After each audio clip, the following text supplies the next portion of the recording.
Hi hello friends, welcome. எல்லாரும் எப்படி இருக்கீங்க? இன்னைக்கு கொத்தவரங்காய் வச்சுட்டு ஒரு கூட்டு பண்ணலாம். கூட்டுன்னு சொல்லலாம், பொரியல்னு சொல்லலாம். பருப்பு போட்டு பண்ணுறதுனால கூட்டுன்னு சொல்கிறேன்.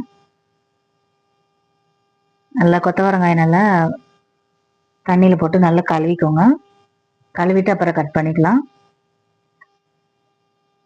ரொம்ப பொடிசாக கட் பண்ண வேண்டாம், கொஞ்சம் பெருசாகவே கட் பண்ணி எடுத்துக்கலாம். நிறைய சத்து உள்ள காய் இது. சுகர் பேஷண்ட்லாம் நிறைய சாப்பிட்டுக்கலாம். அது ரொம்ப நல்லது உடம்புக்கு. நார் சத்து, இரும்பு சத்துலாம் அதிகமாக இருக்குது இதில். எலும்புக்கு ரொம்ப நல்லது இது. இந்த சைஸில் எடுத்துக்கோங்க. ரொம்ப பொடிசாக கட் பண்ணால் அதோட சத்தெல்லாம் வீணாக போயிடும்.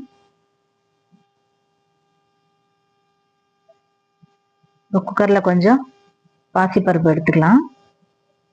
ஒரு 2 டேபிள் ஸ்பூன் இருக்கும். அது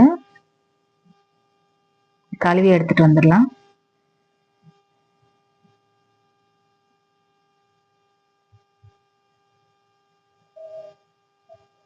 கொஞ்சம் தண்ணி ஊற்றி வச்சிருக்கிறேன். அதில் கட் பண்ணி வச்சிருக்கிற இந்த காயை சேர்த்துக்கோங்க.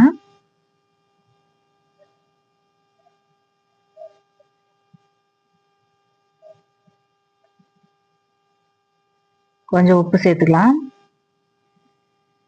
மூடி வச்சுட்டு ஒரு 2 விசில் மட்டும் விடுங்க. ஹை ஃப்ளேமில் 2 விசில் விட்டால் போகிறோம்.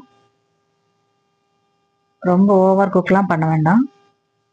நல்ல விசில்லாம் இறங்கிடுச்சு. சூப்பராக வெந்துருச்சு. இப்போ இதுக்கு கொஞ்சம் தேங்காய் போட்டுக்கலாம். தேங்காய் பூ இல்லாட்ட மிக்சியில் போட்டு அடித்து போட்டுக்கோங்க. ஒரு 3 டேபிள் ஸ்பூன் போட்டுக்கிறேன். தேங்காய், அந்த கொத்தவரங்காய் பருப்புலாம் சேர்த்து சாப்பிடும்போது ரொம்ப நல்லாயிருக்கும் டேஸ்ட்டு.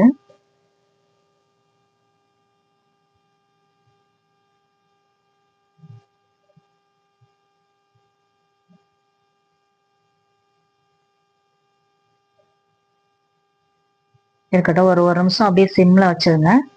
அந்த தேங்காவோட சேர்த்து கொஞ்சம் வேகட்டும், வாசனையாக இருக்கும். ஒரு நிமிஷம் மட்டும் வச்சா போகிறோம், அதுக்கு மேலே வைக்க வேண்டாம்.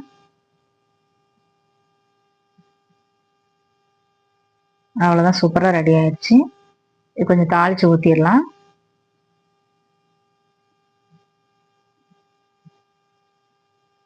தாளிப்பு கடாய் வச்சுட்டு கொஞ்சம் ஆயில் சேர்த்துக்கலாம். அதில்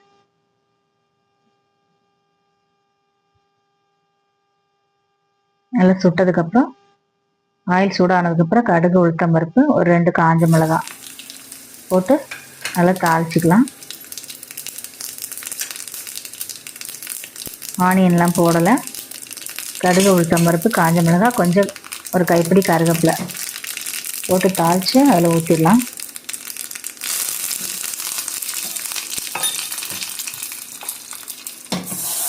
அவ்வளோதான், சூப்பராக ரெடி ஆயிடுச்சு. எல்லா சாதத்தோடையும் வச்சு சாப்பிட்லாம். அது நல்லா சுண்டல் மாதிரி நல்லா டேஸ்ட்டாக இருக்கும். நம்ம ஈவினிங் சுண்டலுக்கு பதில் இது கூட ஒரு கப்பில் வச்சு சாப்பிட்லாம். ரொம்ப நல்லாயிருக்கும். ஓகே ஃப்ரெண்ட்ஸ், நீங்களும் செஞ்சு பார்த்துட்டு எப்படி இருக்குன்னு சொல்லுங்கள். ஓகே, பாய்.